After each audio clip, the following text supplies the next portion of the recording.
Eu gostaria de começar falando da importância dessa biblioteca digital sobre o intensivismo. Né? Veja bem, materialmente, se a gente pensar assim, no papel, né, nós temos pouquíssima coisa sobre o assunto. Né? Então, a oportunidade provavelmente as bibliotecas materiais, físicas, de livros, né, elas vão sofrer uma modificação também. Né?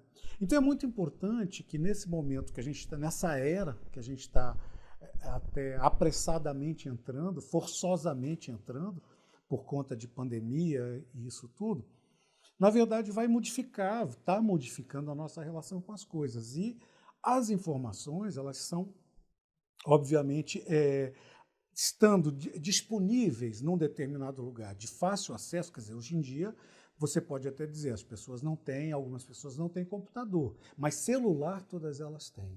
Né? Então isso é muito importante e com acesso à internet e tudo mais. Então é muito importante você ter um local, um espaço, né? Um espaço, enfim, digital, né? E que esse material esteja disponibilizado ali. Esse eu acho que é o primeiro ponto da importância desse material. Né? E de outros assuntos também que possam ter suas bibliotecas digitais. Isso é fundamental. Né? Agora, para a gente pensar, começar a pensar o intensivismo em Mato Grosso, ou que seja no Brasil, né? A gente tem que voltar um pouquinho na história, quer dizer, tem um contexto, não é algo que de repente apareceu. É uma novidade sim, né? Mas ele aparece, né? O movimento aparece dentro de um contexto muito claro, muito definido. Né? E que contexto é esse? Exatamente que já vem das vanguardas europeias, né? Do final do século XIX para o início do XX, do modernismo brasileiro nos anos de 1920, né, 22 e isso tudo, e o que vai se desdobrando daí. Né? O que eu acho curioso, né, pensar, quer dizer, o que nós temos do intensivismo? Nós temos um manifesto. E aí a gente volta à ideia de vanguarda. Né? Quem inaugura movimentos, né, com manifestos são exatamente as vanguardas. Os movimentos de vanguarda, artísticos, literários e tudo mais. Né? São chamados de vanguarda porque o termo vem, na verdade, é um termo que vem do universo bélico, do universo de guerra. Vanguarda é aquele pelotão que vai na frente, né, em termos que vai primeiro, né? Em termos digamos assim, de português popular, né? É a bucha de canhão. Exatamente, é aquele pelotão que vai com o intuito de finalizar o que há do inimigo, né, e instaurar uma outra coisa, instaurar uma nova ordem, um novo governo, ou o que seja. Né? Então, isso seria a vanguarda. E isso, obviamente, foi transposto, né, o termo, o sentido foi transposto para as artes de maneira geral, e em especial estamos falando de literatura. Então, o que acontece? A importância do manifesto. Né? Essas vanguardas, elas sempre vinham acompanhadas, né, de um manifesto. E o manifesto, na verdade, ele tem uma função muito importante, porque é exatamente assim, cessa tudo que a antiga musa canta, né, que um valor mais alto, que um canto mais alto se levanta. Ou seja, a partir de agora, para ser literatura, para ser arte isso, arte aquilo, tem que ser assim. E não mais do jeito que vinha sendo feito. Isso acontece, o movimento ele é meio cíclico e ele é meio repetitivo. No sentido de que você tem sempre um grupo de jovens, e não necessariamente jovens em termos de idade, né, cronologicamente, né, mas jovens de ideias, né, que vão estar se opondo a um grupo que está ali já, digamos, no poder, que já homogeneizou. A grande questão é que o que estava antes estava ruim? Não necessariamente.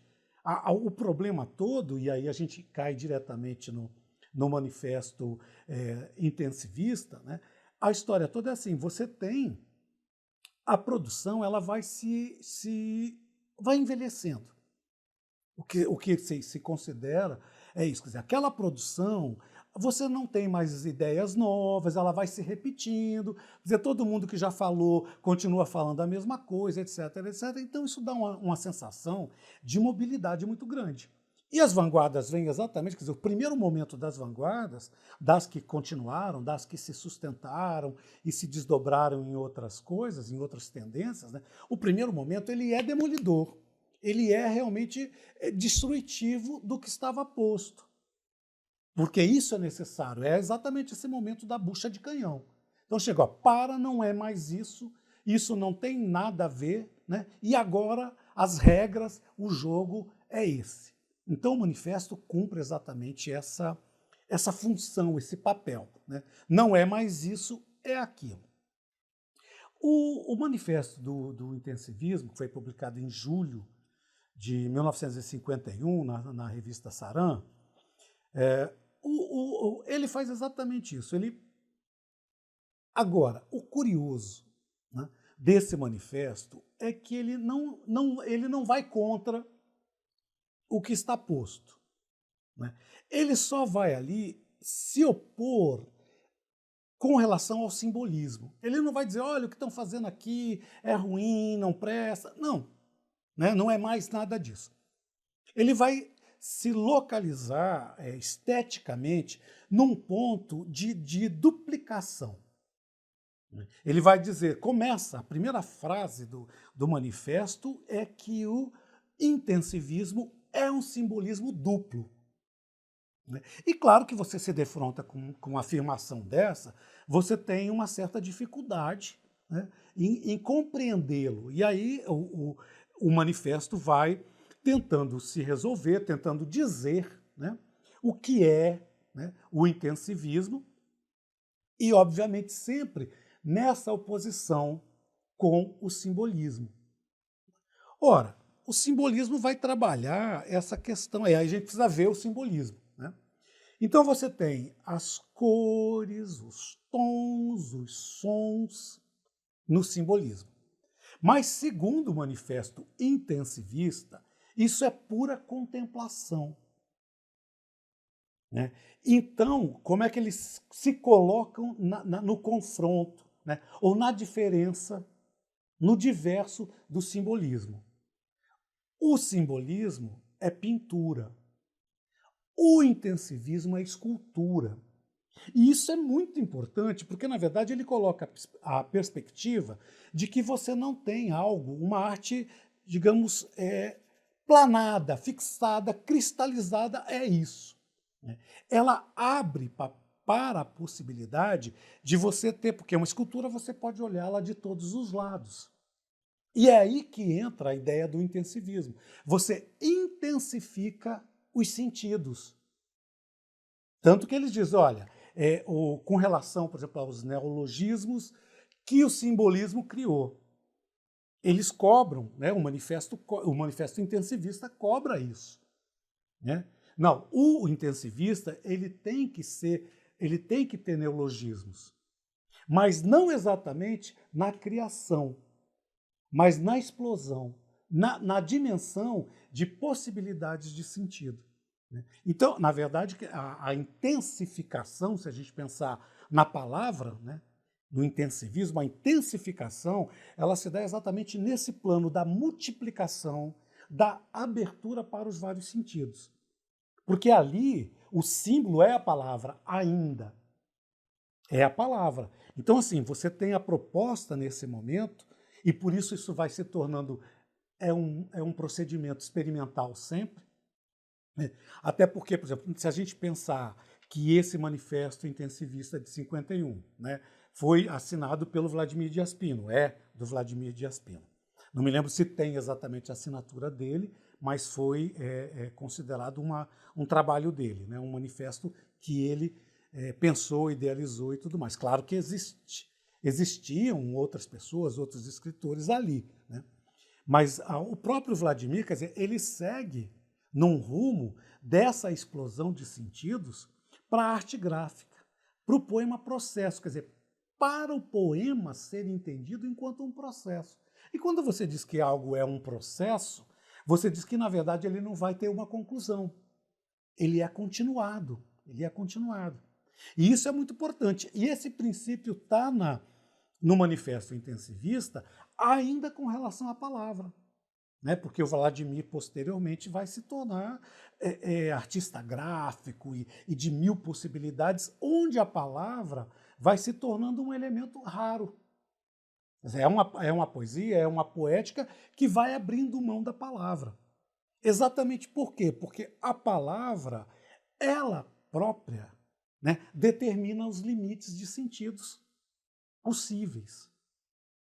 Né? Mas as imagens, elas estão muito mais abertas. Então, assim, é um apelo grande não a irracionalidade, mas as subjetividades, as complexidades da própria mente. Então, assim, você tem várias possibilidades de ser afetado, de ser atingido por aquilo. Né? No momento ainda do intensivismo, né, na proposta do intensivismo, ainda é a palavra, né, que faz essa medida de outras possibilidades de sentido. Porque, veja bem, você tem aí logo na sequência, os simbolistas eles vão se opor àquilo que a gente chama de realismo-naturalismo. Né? Que é uma ideia exatamente de contenção do sentido.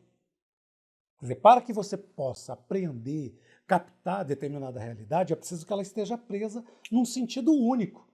Se você começa a ter múltiplos sentidos, você começa a ter algum, não problema, mas você começa a ter essa coisa da liberdade, né? Do exercício da liberdade de entendimentos, de ludicidade do próprio jogo que a poesia e que as poéticas propõem e devem propor.